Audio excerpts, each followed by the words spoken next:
Hello everyone, welcome to our channel challenging career.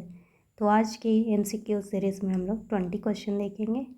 अभी तक लगभग हम लोग अराउंड 460 के अबव क्वेश्चन हम लोग देख चुके हैं। तो आइए देखते हैं फर्स्ट क्वेश्चन आज का। अ पुश और pull on an object is called pressure, friction, force, all of this. Correct option is push and pull का जो आपका एक्ट है या फिर एक्टिविटी है वो आपका फोर्स कहलाता है। Correct option third, force.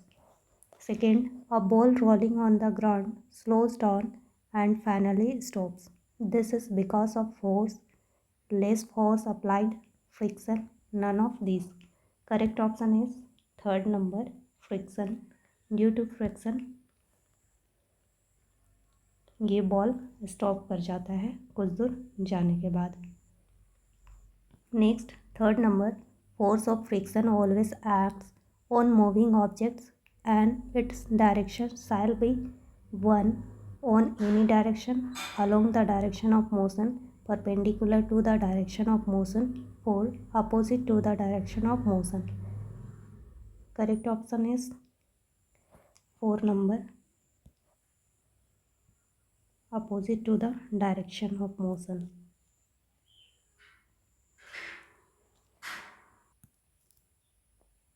Question number 4. An example of non-contact force is force exerted by us to lift a bucket, push a stationary car, force exerted by magnet, hit a cricket ball for a sixth run. तो यहाँ पे non contact force का example जो है वो हो जाएगा आपका third number, force exerted by magnet. Magnet जो है वो बिना कांटेक्ट के ही फोर्स एक्सर्ट करता है, मीन्स कि फोर्स लगाता है। Next 5 number, the pressure which is exerted by air around us is known as force, atmospheric pressure, muscular force, friction. Correct option is 4, second number, atmospheric pressure.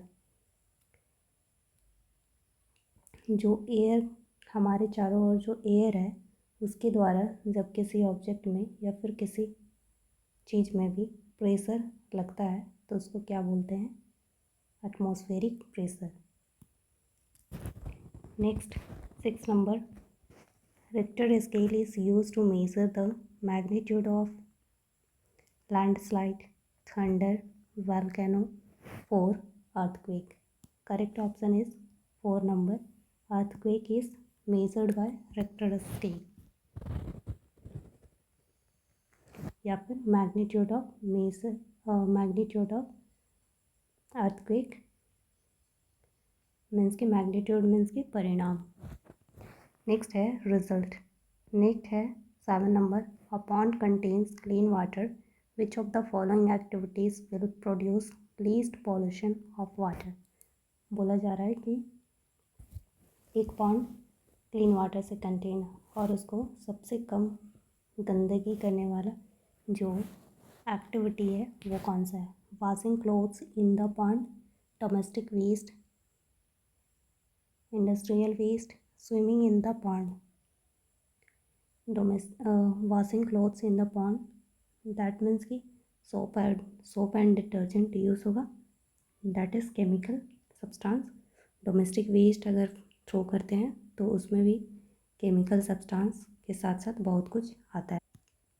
फिर industrial waste में भी chemical substance आ जाएंगे। तो सबसे least pollution create करने वाला activity जो होगा वो है swimming in the pond. Correct option is 4, swimming in the pond.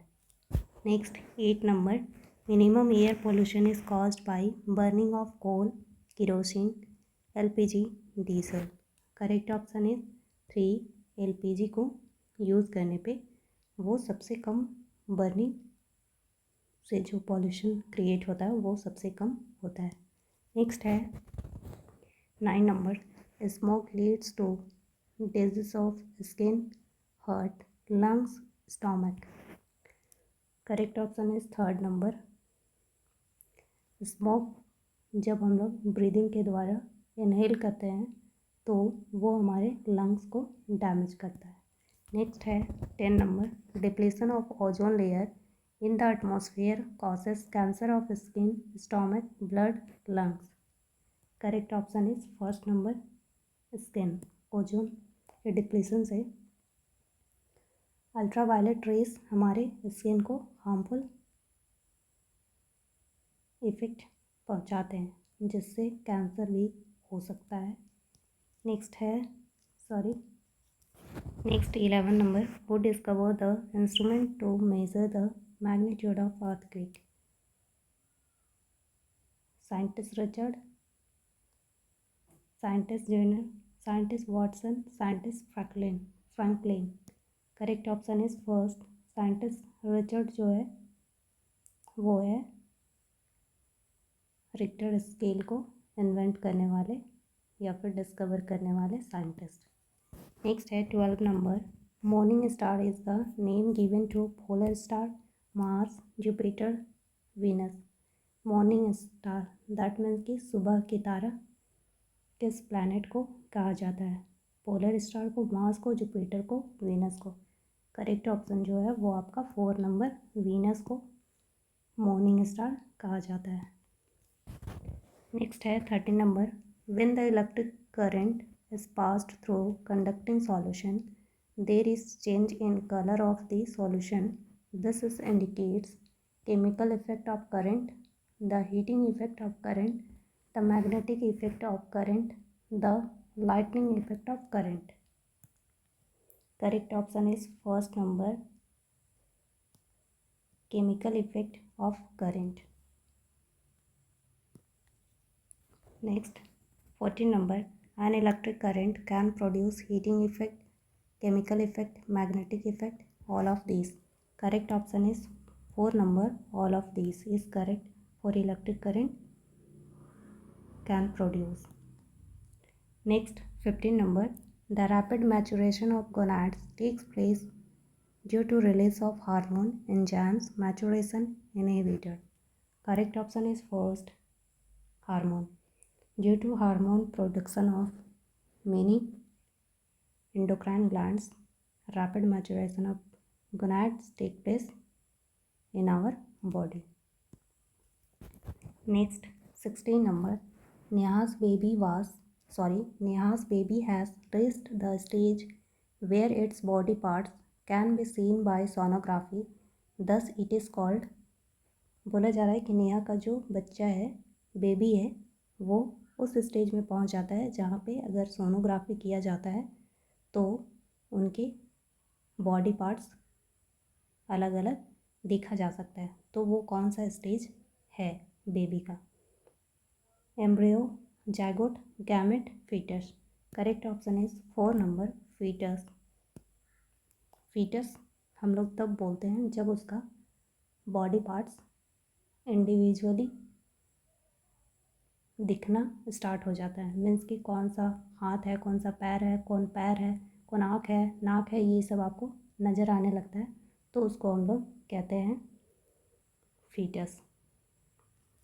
Next है 17 number, for the metamorphosis of tadpoles which of the following elements must be available in water?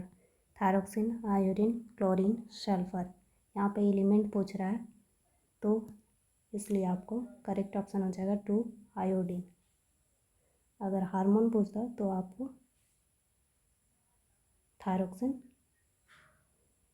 अगर hormone इस question में Metamorphosis के लिए पूछता कि विच of the following hormone must be available in water तो वो आपका थायरोक्सिन हो जाता, बट वो वाटर में प्रेजेंट नहीं होता है तो इसलिए वहाँ वाटर में प्रेजेंट है तो ये हो जाएगा आयोडीन।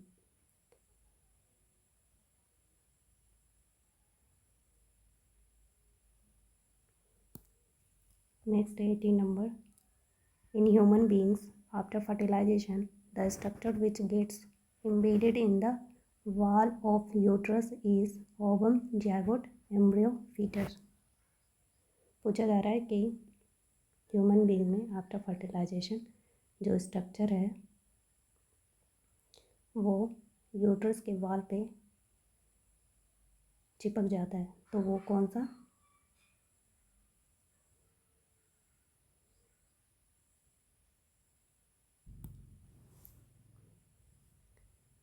कौन सा स्ट्रक्चर है जो कि आपके यूट्रस से इम्प्लांट हो, मतलब चिपकना को क्या बोलते हैं इंग्लिश में, स्टिक होता है। तो वो कौन सा है, एक ओवम, जायगोट, एम्ब्रियो या फिर फ्यूटस। तो ये जो है हमारा एम्ब्रियो जो है सेल डिवीज़न होने के बाद जब आपका फ्लोपियन ट्यूब से होते हुए, ओविडक्ट से होते हुए आपका जब ये आपका यूट्रस में आ जाता है, तो उस स्टेज को हम लोग, और जब ये आपके यूट्रस वाल से चिपक जाता है या फिर कनेक्ट हो जाता है, तो उसको हम लोग क्या बोलते हैं, एम्ब्रियो बोलते हैं। एम्ब्रियो जो बोलते हैं वो आपका जो है यूट्रस के वाल से चिपक जाता है। नेक्स्ट है second last question, in humans the development of fertilised egg take place in the ovary, oviduct, uterus, fallopian tube. बोला जा रहा है कि ह्यूमन का जो फर्टिलाइज्ड एग है और जो डेवलप हो रहा है, तो वो फर्टिलाइज्ड एग कहाँ पे डेवलप होता है, ओवरी में, ओविडक्ट, यूट्रस या फिर फैलोपियन ट्यूब में। Correct option is third number, uterus में ही फर्टिलाइज्ड एग डेवलपमेंट का प्रोसेस पूरा कंप्लीट करता है। नेक्स्ट है last question 20, the synthetic plastic used for making insulation cover in electric wires is.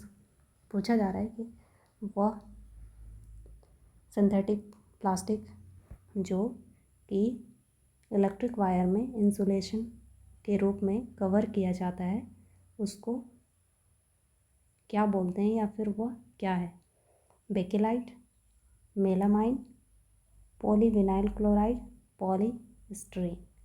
Correct option जो है आपका इसमें आपका 3 नंबर, पॉलीविनाइल क्लोराइड, जिसको शॉर्ट फॉर्म में PVC भी कहते हैं। तो इस प्रकार से हम लोग आज 20 क्वेश्चन देख चुके हैं, और आप लोग को ये MCQ सीरीज़ कैसा लग रहा है आप लोग कमेंट के थ्रू मुझे बता सकते हैं। और अगर इस MCQ सीरीज़ में कुछ इम्प्रूवमेंट की अगर ज़रूरत है, तो आप लोग वो भी कमेंट के थ्रू मुझे आप लोग बता सकते हैं। और